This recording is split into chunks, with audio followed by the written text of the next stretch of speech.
want to introduce all the way from Bristol. Bain. Thanks, Andy. Hello, everyone.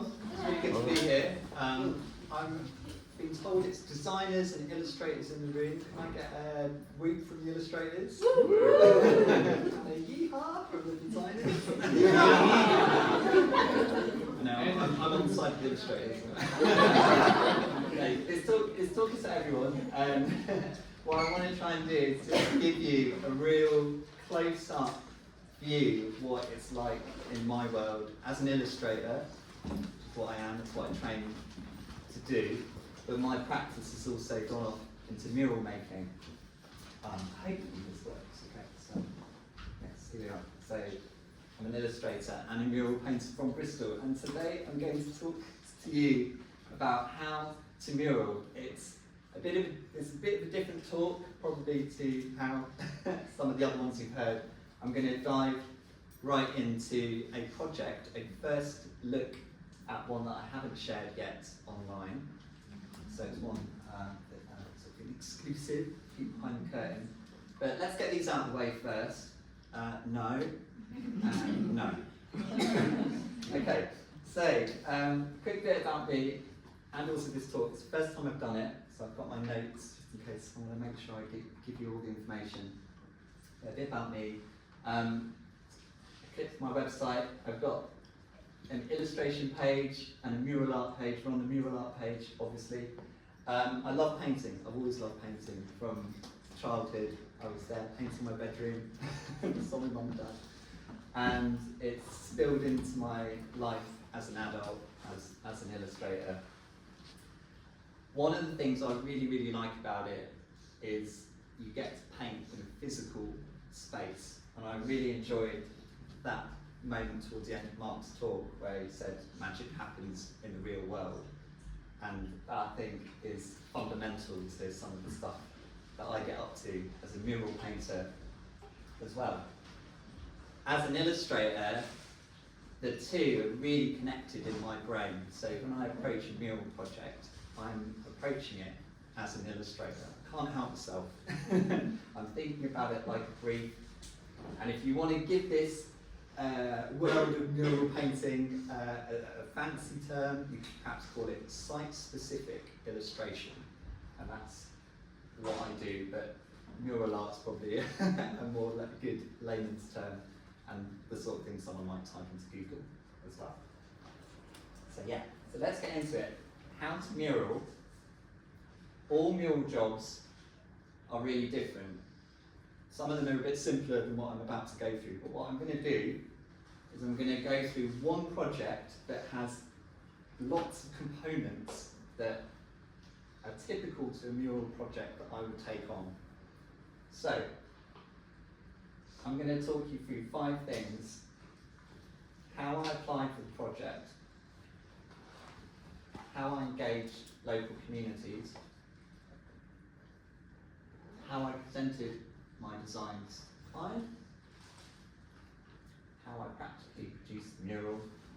That's the fun bit. But there's all of these stages are super important, and how I wrap up the project. Okay. After each section, I'm going to sum up some key points and lessons I've learned along the way. Okay, so that's the moment to madly write something down or take a screenshot. But, yeah. And obviously, like Mark, I'm more than happy to take questions afterwards. So if you have a question that pops into your brain, jot it down or note it on your phone or whatever, and we'll get to it in the Q&A. I'm really up for just telling you all. All right. So, applying. So this is the specific project. So as you can see from this timeline to be revealed, it was a project that took up a good portion of last year, amongst other projects, of course, but as is the nature of freelance work. Okay, so applying for a project, but first of all, how on earth do you go about finding mural work as a creative? So there's loads of things here that you might want to consider. Now I'm talking about, this is beyond a moment when you might have a direct commission. What I mean by that is someone emailing you up and saying, I've got a budget, or quote me, I want you to do a mural job. So I'm not going to talk about that because that's a whole other realm. What I want to get into here is some other ways that you can actively seek out this kind of creative work in the future. So for me, this is what I do. I think local. So when I started, I thought about starting small, taking on things that were low risk, and using whatever connections, friendships, families that I had. So an example is the first mural that I did was in a bloke's toilet in a bar that I worked in Bristol, and it was a deep sea diver, right above the men's urinals. So I haven't got a picture of that to show you, it's a little bit gross. But it was a low risk thing, you know, it meant that I bought the materials, they paid me a little bit of money to do it, but it was definitely not the going rate. But for them, it's low risk. It meant if they didn't like it, they could just paint over it, and it was in the bogs, so it's all good. Research into who's commissioning. So I think this is probably one of the best bits of advice if you're there, kind of looking around the local area and thinking, okay, hang on a minute, who's painted that mural? Find out. Usually they signed it. It's always a good thing to do. And just get into them, look them up, research them, maybe even reach out to them and say, what's going on? Can I hang out with you? Can I help you on a job? That kind of thing. Loads of local art councils will have a newsletter or an email list.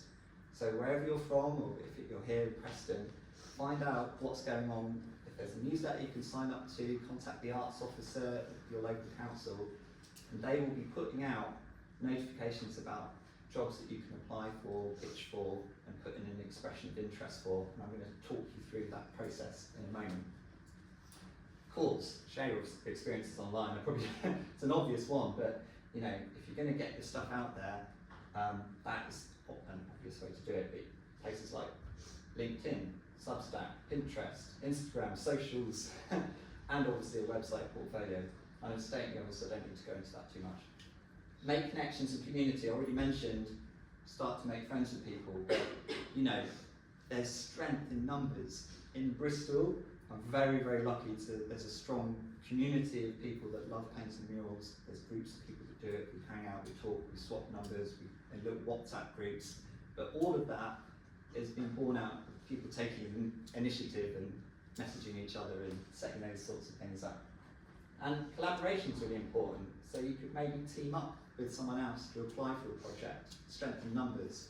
And I'll mention a couple of those in a minute. But also collaboration means that you can support each other and you can learn from each other as well.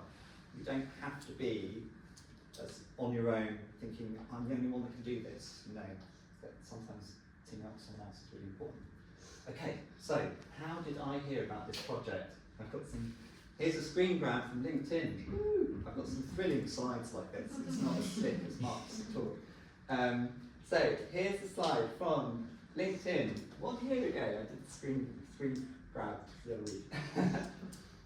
Amanda says, we are looking for several artists experienced in public art, community co-design. Co-design's interesting. To work with communities at 7 of our mobility hubs in Bristol and South Gloss to help animate the look and feel of transport infrastructure and public spaces. And I pulled out a phrase there, to help animate the look and feel.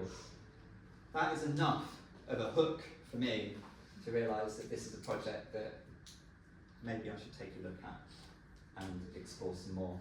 Mobility hubs, just as a quick one, are a space where you might have lots of transport links kind of happening in one area, like taxi ranks, bus stop, e-scooter, all that sort of thing, all kind of converging at one point.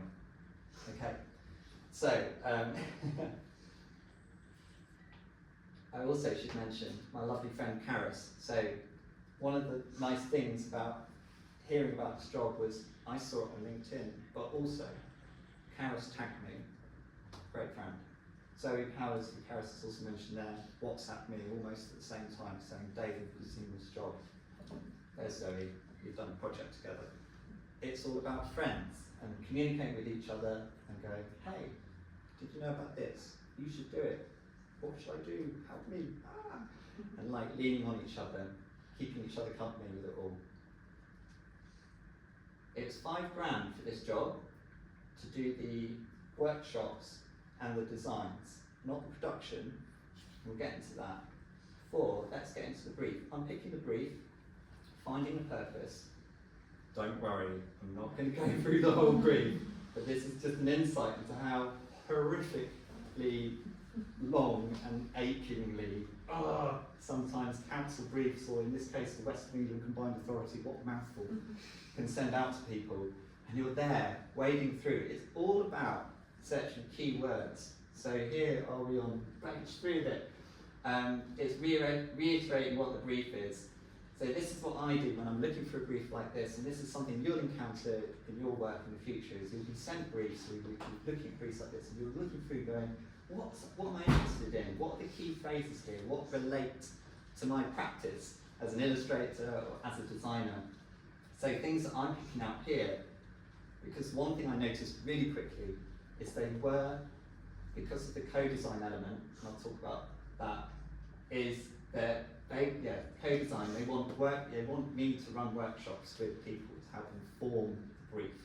So actually the brief, it's not quite there. They haven't got this rock solid, we want you to draw a bird on a thing, or it's like something a bit more vague and moving. But there are some clues there. So to build on each site's existing identity and sense of place. Okay, that's exciting. It means I can go and sort of do a site visit and find out a bit more about a particular area. So it's saying I could incorporate imagery, representations of local landmarks. There's a bit of a brief forming somewhere in there. Promote positive environmental messages, imagery and representation of nature, build a sense of local ownership. So I'm pulling out these phrases, drawing on local distinctiveness, reflecting qualities of each location, and that the art will be integrated into the area. Okay, and then further down in the brief, there it is, the magic phrase, expression of interest, and this is what the thing that you have to submit to them. So they usually will give you a list, which is gold, and it's where you go, right, this is the basis of my application to them for this project. It's called an expression of interest. Okay, this I'm going to whip through and show you. This is exactly what I sent them to get this job, okay? So it's a PDF, front page, picture of me. I'm giving you real practical stuff here. All my links, where to go, where my studio is, all that kind of thing. I make the PDF interactive, so it means that if they're looking at it on a computer, each of these boxes just click straight off into that portfolio project. But also what I'm doing is I'm then taking them through specific projects from my portfolio, and at the top of the screen, I'm saying, oh, these are examples of projects that have involved community engagement and celebration of local culture and lifestyle.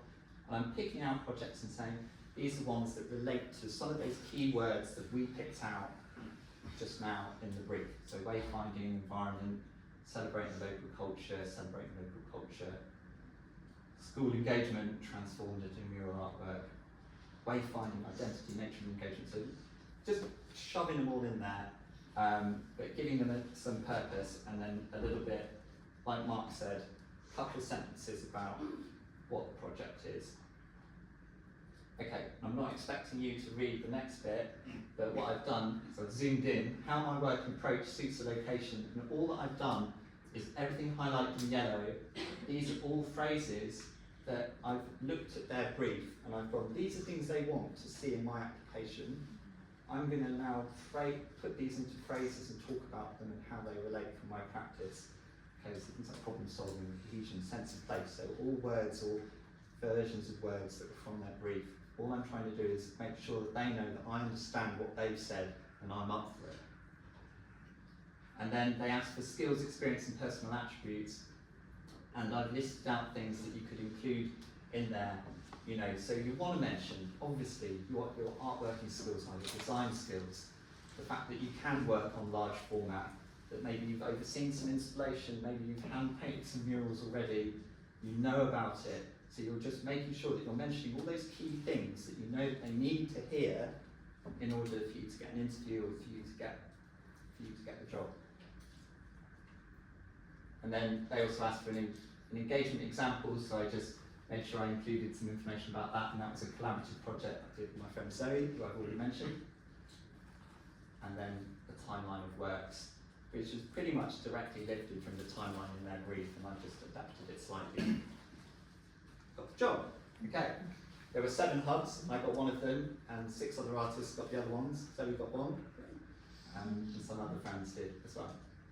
So one of the first things that you need to do, well, you need to do a site visit, a thrilling picture of the site in question. It's a tree. So these are things that they're putting into the site, so these scooter parking, some seating, and whatnot. But the unique thing about this site is this wonderful shape here. God, it's awful. A brick toilet block straight out of the 70s. Oh, what an eyesore. But this is why I got matched up with this one, because hey presto, in my portfolio, and I've got experience of painting murals on weird surfaces of bricks, they were like, I think Dave wants this one, surely. And here it is. Quite exciting, really, because I'm there going, it's round, this is mad.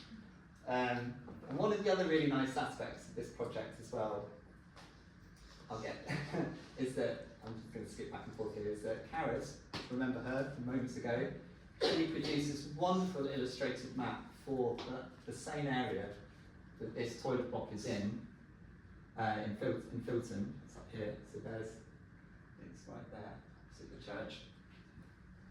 And in their brief, further in their extra kind of bolt-on brief or information about this area, they said, we hope the new public artwork can complement and enhance this creative work that my friend had made. Wonderful. And so many brilliant colours and things that I can get on board with. But just to go back to this, one of the key things that you have to do, and I took this photo, is to get down there, have a look at it, walk around it, you know. And I'm going to mention Mark's talk again, you know, it's about getting into that location, like looking at the object, looking at that wine bottle with the dog around it.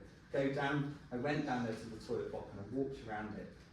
And just that experience alone starts to spark things off in your mind. You're looking at the environment around it, what's going on. And also, by meeting the client there, a little group of them from West of England Combined Authority, we were there able to talk about the brief a bit more and kind of figure out who are the local groups, how can I make connections with them, all of that sort of thing. So I'm quickly going to sum up. Think local, there are those things, starting small, low risk, researching into who's commissioning, looking to other mural painters, share experiences online, make connections, befriend people, collaborate. And then when you're applying, you want to unpick the brief to construct your application, meet the client, ask them lots of questions, ask all the questions ever. You will never look silly for asking questions, and do a site visit. Okay, engagement. Some sections are shorter than others. Okay, so what is the purpose of the mural? We've started to kind of look at that already, and maybe we've had a few like indicators on what the message is. But who is the mural's audience? This is critical. Okay, I'm just going to quickly take you through some projects I've done. Starbucks. So the audience for this. Any guesses? Customers. Starbucks customers.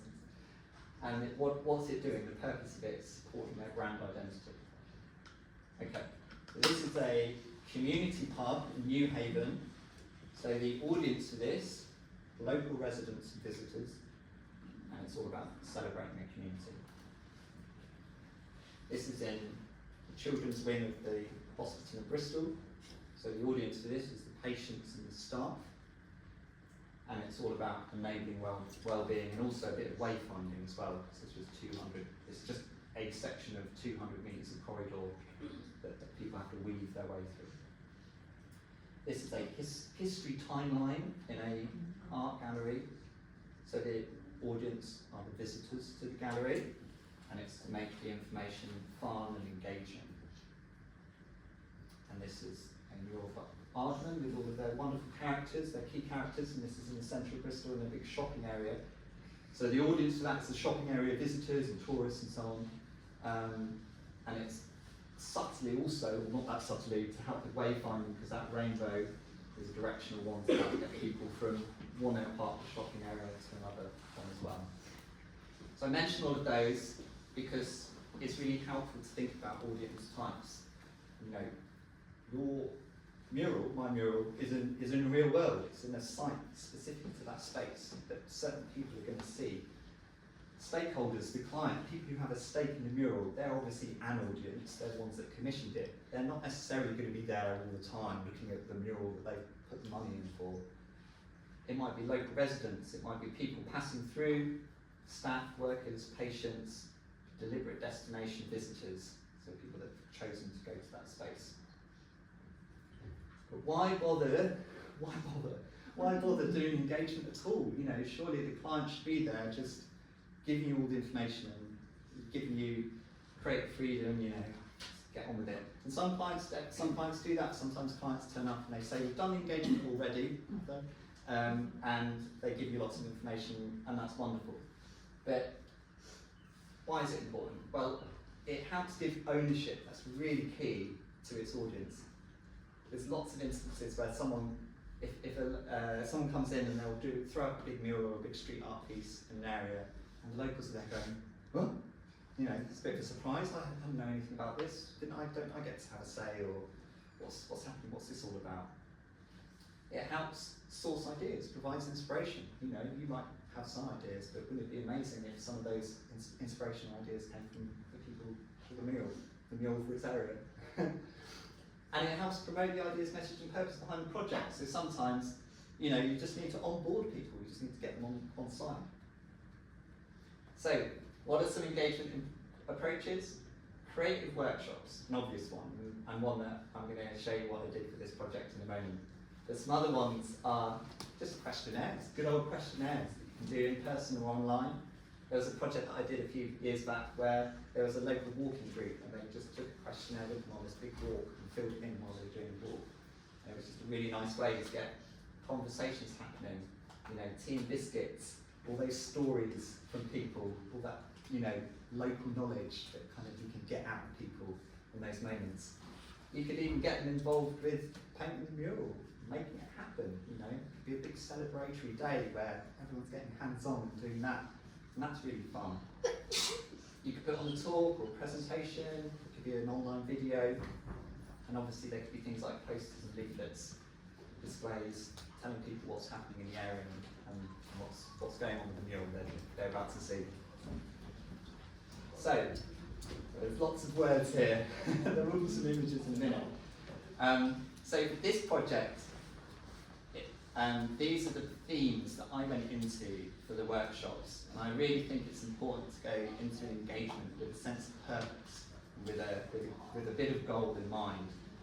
With this project, I'd only had those clues in that brief about kind of roughly what to kind of work in.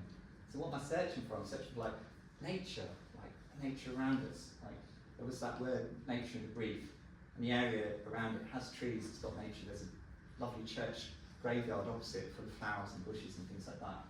So I thought, well, I can use that in some way. Movement, the whole area is a travel hub. It involves people moving around. I'll look into that. Comic journey, I thought we could go on journeys, maybe there's a sequence there, create a workshop around that in some way. And then I was thinking about time machine, travelling, going through time, and had this idea of a narrative sequence of travellers throughout history. Maybe I can do a workshop with that. I'm going to quickly skim through here, but then what I did is I started fleshing out these workshops and thinking, what are the tools that I need? What's this workshop actually going to look like? What's the method? What questions am I going to try and answer during the workshop? What am I going to do to get people talking? What am I going to use and so on? I'm kind of writing it all out, and then it gives me a chance to try and adapt it along the way as I go. Then I've got to advertise it, and fortunately there was some brilliant, there's a brilliant charity called Face who are in the area, and so we ran Travel Through Time workshop with them, and a movement in art workshop for adults with social learning disabilities. So there were actually two ones with young kids, and then another younger kid group with mums involved as well, and dads, called Nature Around Us. Advertising is obviously critical, we've got to get the word out there, and one of the key things here was we were making use of the groups that were already there, you know, existing networks of people. So, I'm going to have a slurp of water, and I'll take you through the workshops and what we did. So, time travel. So get ready for some fun photos. So I got all these kids to draw the how they got to the workshop, and then we posted these in this fun little time machine that I'd made for the day, just to kind of keep it fun and exciting and interesting for them. So they posted it in there, and we spent the workshop doing things like creating their own time machines at the bottom, and reimagining themselves as a time traveller. Would they bring a friend? What would they wear? And then I'd also pulled out reference pictures from different eras over time, focusing on what people looked like in that era and what kind of transport methods they were using, and then encouraged the children to pick out details that they liked and draw them. Really like this guy. There he is. Yeah, he's great. And then at the end of the workshop, boys have a moment where you sum up, you spread everything out, and look at it all and chat about it. Second workshop was all about movement. With this guy here, sort of, you can just see his legs. He was pulling all sorts of different poses, and people were kind of copying out with chalk. We were creating these really wobbly, fun shapes on big bits of paper. We were throwing balls around. We were splattering paint. We were stamping, cutting bits of foam and stamping our initials on a fun little fashion walk. And this was really just a really lovely way to engage these adults who got learning needs, and kind of getting them interested and excited about the mural that we were kind of trying to inspire. And at the beginning of each of these workshops, I would talk a little bit about where all of this content was going to be going and how it would be inspiring me. In the nature one, we did things like we decorated some little paper bags and went outside around the churchyard, gathering bits of nature, which we put into a grid, and did rubbings of and drawings of, and I created these photocopied scanned leaves, and kids were colouring in those. And then as a bit of the grand finale, we foam stamped this big nature giant, which kind of held up and did a sort of wacky dance with. It's a big, nice grand finale. Okay, so summing up engagement. Find out who your audience is. Have a really big think. Who's the audience for this mural? Have a purpose, have a plan that connects with the brief. Be inspired by other workshops. Yeah, so I didn't mention that earlier, but yeah, if you're struggling to think of what do I do for a workshop, you know, maybe there's something I said today, and you're like, oh, I'll remember that. And that's what I do. I'm there thinking, what have I seen online, or what have my friends done, what have I been involved with, how can I adapt that, what I'm doing. Connect with existing groups, promote it, make it fun. And you don't have to include all the results, that would be madness. Impossible even, but something worth remembering. Okay, design. Okay. So, obvious stuff. Reflect on the engagement stage. Cry. Look at all those stories, look at all the results and those interactions, you know. It might not have been the artwork, it might have been some story or some word or some sense of feeling that like someone had said in it that you thought, oh yeah, actually that's really interesting, you know. And one of the things that kind of came out was definitely a sense of people passing through that space and that whole area being a bit of a junction over time. Next thing, go and measure the wall as accurately as you can. And so here's a flat version, I'm split into two parts, so it's not just this mega long thing, of the toilet block. Now obviously this, I should point out, is an impossible view. You know, it's in the round, and that's always worth remembering. And but it's something that I kept coming back to and thinking, people have to walk around this to see it all. They've got to see this artwork in sequence. The notice board, it's staying. That's important. The client is there saying, that's going to stay, okay. That's something that maybe we should highlight. Maybe that should be used in the mural in some way, take a note. But I might not want to say, make a feature out of this air vent, but I'm going to make sure I include it in my little plan, because the last thing I want to do is have some fiddly detail right on an air vent, like what to paint. So all these measurements, all these details are really important. So I'm there with the tape measure doing all of that. Okay, so these 5 words are really important, and some of them kind of overlap. Obviously, we've talked about most of these words, but I just wanted to flash this up just as a little reminder. These are the things that I'm keeping in my mind as I'm working through a project. You know, can it tell a story? What's the message? What's the purpose? Who are the audience? And I'm also thinking a little bit about my own practice. You know, I'm looking back at projects that I've done and thinking, what can I take from things that I already know how to do or I've done before that have been successful? Maybe I can bring that into this project. And I was thinking about this one I did with a community where we painted big giants that represented the land around that area.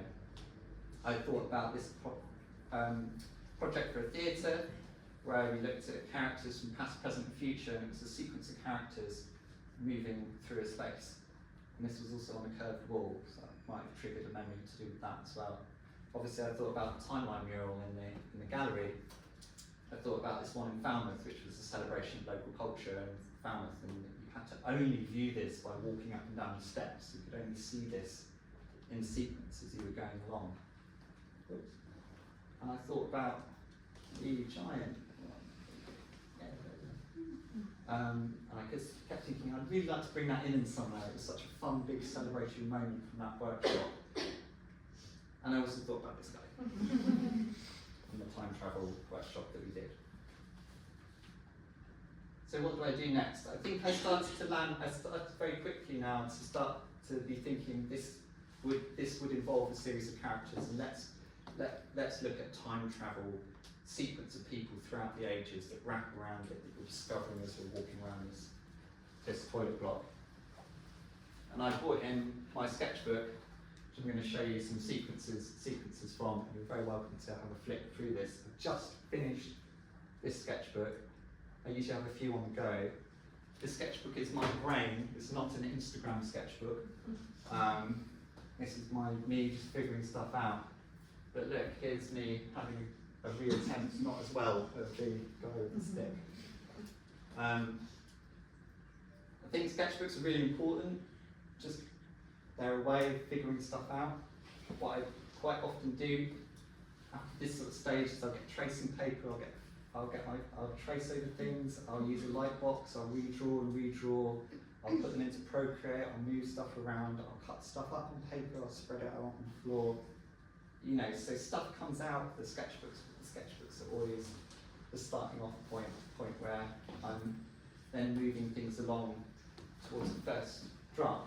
So, on the roadside of this toilet block, we've got the beginning of the mural, the beginning of this sequence of things, and here I've got a nod to that giant, that nature giant, early Britain, made prehistoric kind of cave people, a family decorated with symbols and nature and tattoos of some sort, are there, cave wall drawing and dreaming up inventions of all the future travel modes of transport.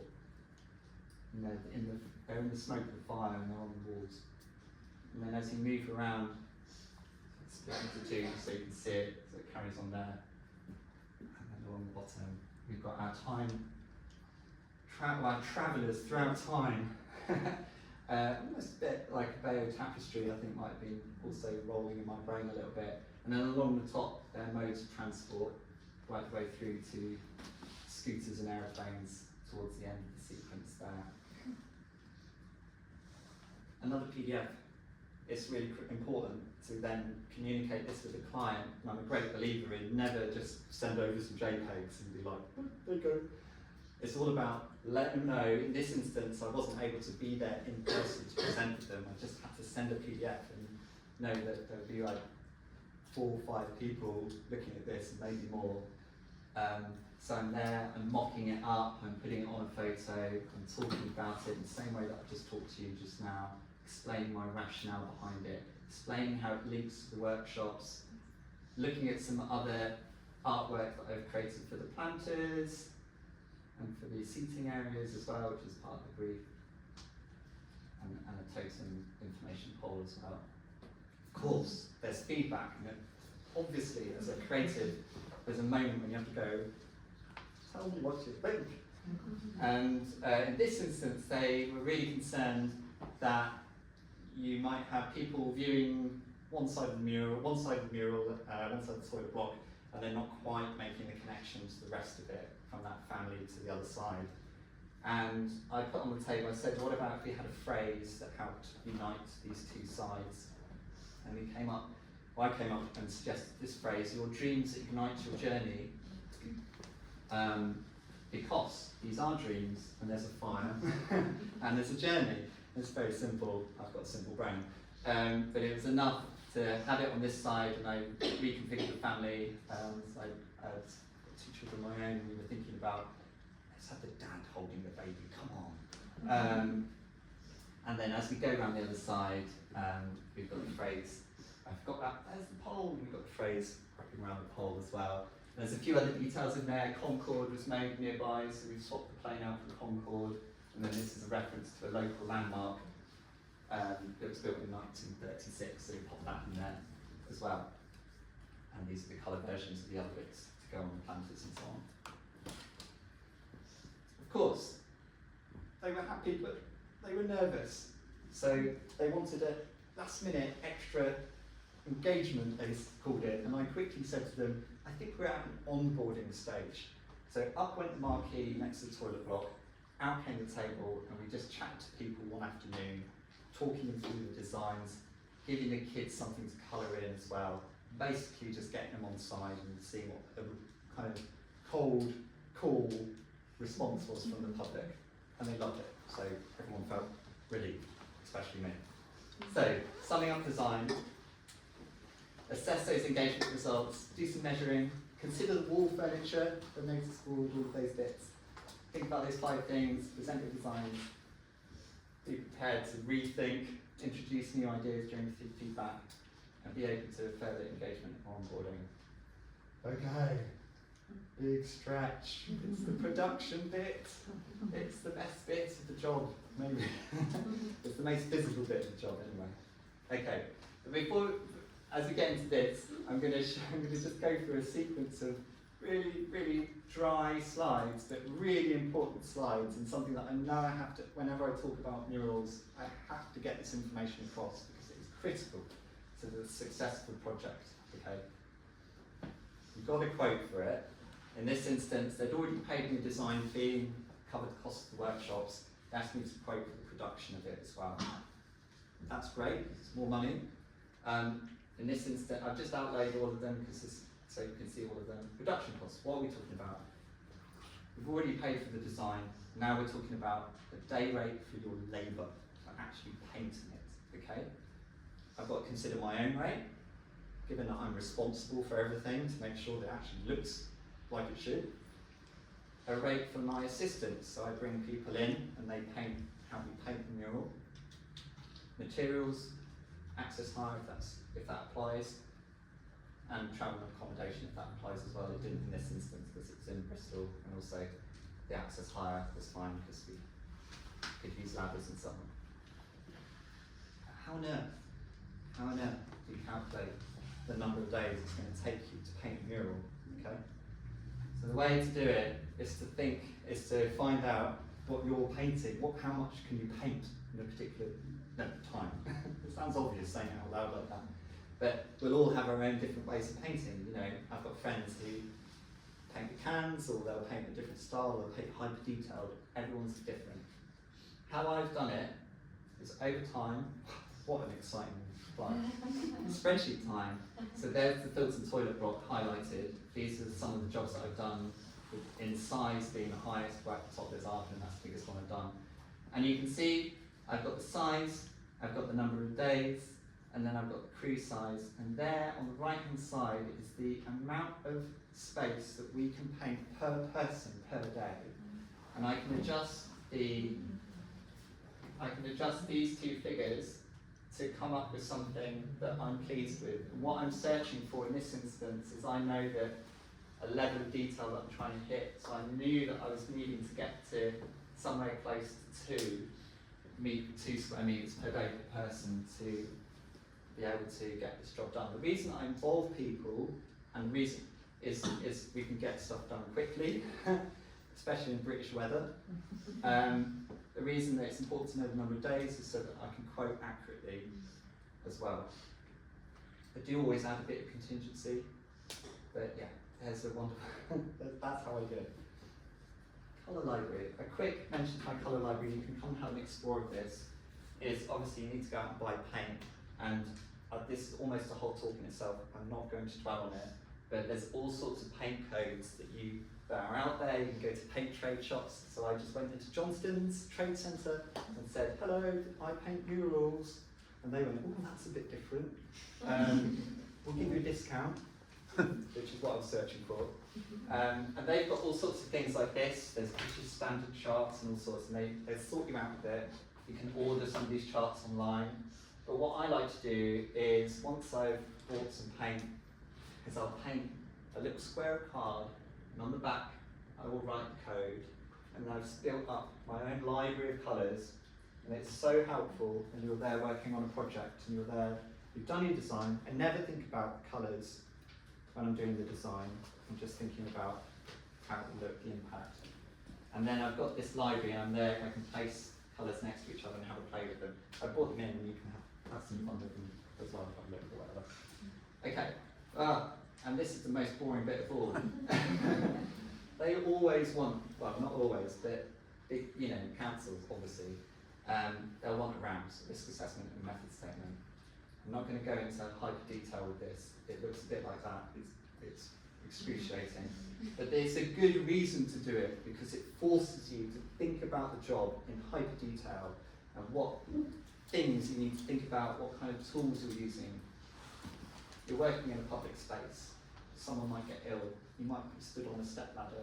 What are you doing to make sure that you're not going to massively injure yourself or someone else? There's all these sorts of things. Lone working, if you're working on your own, what happens if you need the toilet? You just leave all your stuff out in the middle of the street. You have to pack it all away. So there's all sorts of things there to be thinking about. And a method statement, I wasn't going to linger on it too long. A method statement is you literally are there writing out what you're doing, how big the wall is. We'll be using masonry paint. We'll be putting a coat of anti-graff solution on. We'll be using rollers and brushes, so on and so on. It's really methodical, and it sounds silly listing it out like that.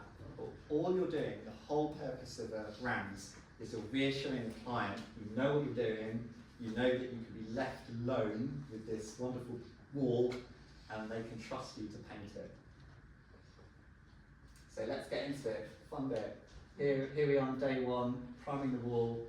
My wonderful friend Sonia working hard. And we're there chipping away. So this took one day, priming the wall with a nice primer sealer. All ready to go. And of course, we'll get someone saying something like, it's looking really good. Haven't started yet. So what happens next? We're going to scale up our artwork. So this is what I do. This is a method, and I'll just quickly mention some other methods. So I'll print out some A4 printouts of the design, and I've gridded it out. And because I've accurately measured the wall, I know that I can put a grid here on it, a 50, in this instance, a 50 centimetre grid, and I put a cross as well. And the reason I put a cross, you can just about see it here on the photo, obviously that we're partway into it now, is the cross is just another useful reference point for me drawing out the design. Why have I done a grid in this instance? Well, it's a curved wall, and we're outside, so a projector's not going to work on a curved wall. We're outside, there isn't a plug point. So it is, in my view, one of the quickest methods to use in this instance. Also, we've got the brickwork, which is a really helpful horizontal straight line. And the other way, I've just got a really big spirit level.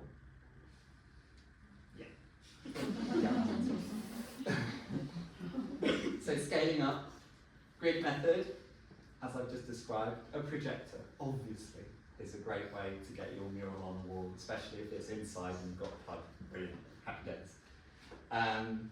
A doodle or a squiggle grid, or how, there's all sorts of fun names for that. And you can look up these terms online and get all sorts of videos of other artists using these techniques. In brief, a doodle grid is you make some mad unique doodles, something like alphabet phrases, whatever you want on a wall. You photograph that, and then you overlay your design on it, and then you look at that printout or whatever that is on the phone, and you can see where those unique marks interact with your design, and you use that as reference points for drawing out your artwork. You need to be able to stand back from the wall, so it's not going to work in a really narrow corridor or contained space. Yeah, it's a great method. Freehand, obviously, totally acceptable to do, especially if your design's really loose and doesn't have to be super accurate. And you could use things like windows or things in the wall to help kind of line up where things are going. You could use an augmented reality AR app like the Mural Maker by DaVinci Eye. I've not used it, but some friends have.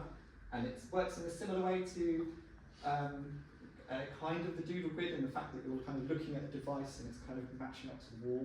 But you need to have a camera set up, and you're sort of, the camera's kind of projecting it, and you're looking, yeah. Look it up. I'll do a better job of explaining it to me. I feel like I much prefer something that's a little bit more analog in my work. And the pounce method is, you get a big print, you literally get a exact scale size of printout of your artwork, just an outline, it's fine.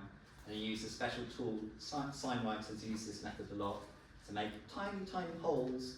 It's like a little round, spirally tool, tiny, tiny holes in the paper, and then you put the paper on the wall and pat chalk dust, dark chalk dust or light chalk dust, depending what kind of board you're on, and it outlines the design, and then you can use that outline. Don't I look silly? So I'm up the ladder, there's my book of printouts with all the designs in, and we're there taking advantage of some sunshine, getting some paint on the wall. I just wanted to take you through a little kind of sequence of the mural appearing. My wonderful team of assistants who are fantastic mural painters and illustrators in their own right. And that was a day when I think we had as many people as possible, because we just really wanted to take advantage of the good weather. So we're all chipping away. I'm running around painting, probably concentrating more on the detail, more than anything else, and assigning colours to all of these people. And here's us working on the other side as well. These are all genuine heckles that we would get along the way. And we're kind of just, yeah, as you would, kind of just building up the colours in sequence, sometimes painting a base kind of colour that then we're painting on top to get it all in there. Using ladders, making sure that it's sectioned off from the public. Yeah. Here's a little viewpoint from the top of my ladder with some boxes with lots of colours and cups and brushes. So I'm up the ladder and I can just move along. Particularly in this instance, there are lots of detail high up with all the transport that I had to fill in. So yeah, one of the aspects of painting in a public space is there's plenty of community interaction while you're painting the mural as well. And some of it's a little bit loaded. Who's paying for this is definitely a loaded question, and it leads into all sorts of interesting conversations. But it's so important, and I think this is often an overlooked aspect of painting projects like this, is that there's an opportunity to actually talk with people and get them on side and listen to them and explain what the mural is all about. And my mission, every time I have a conversation with a passerby, is that by the time they leave, that they understand what the mural is and that they're happy, to an extent, hopefully, if they come in with a negative attitude, that this has been something that we're creating for them and that the local community has had a part in bringing this mural to the area as well. So like I said, we were always looking out for timings, for making sure that we were painting on days when it was sunny, so we always allow a bit of contingency in that. And here we are into the finished mural now. There's a coat of anti-graph on there, which is like a rubbery solution. It means that if there are any additions, they can just be washed off with soapy water. And I'm just going to take you around the toilet block. A very moustached chap all the way around. And there's a notice board, and that notice board, you'll notice that it is a different one, which was a lovely last-minute surprise. Sometimes there are last-minute surprises from the council. They said, "Oh, we're getting rid of the notice board. We're going to put in a new one." And I went, "It's going to be the same size." They were like, "Yeah." And then they went and hung it. They actually originally hung it, so it was there. it was like over the cat wheel, and there was all this green swamp. But it's moments like that where you just have to stand your ground, and I got on the phone and said, look, we've spent 7 to 8 days painting this mural, making sure every detail is correct. You've got to move the notice board up 1 brick, come on guys. And they did, so it was fine. The standing ground. There we go, all the way right around it, and there's most of the wonderful team of people who painted it with me. So a quick sum up of production, and then we'll have a wrap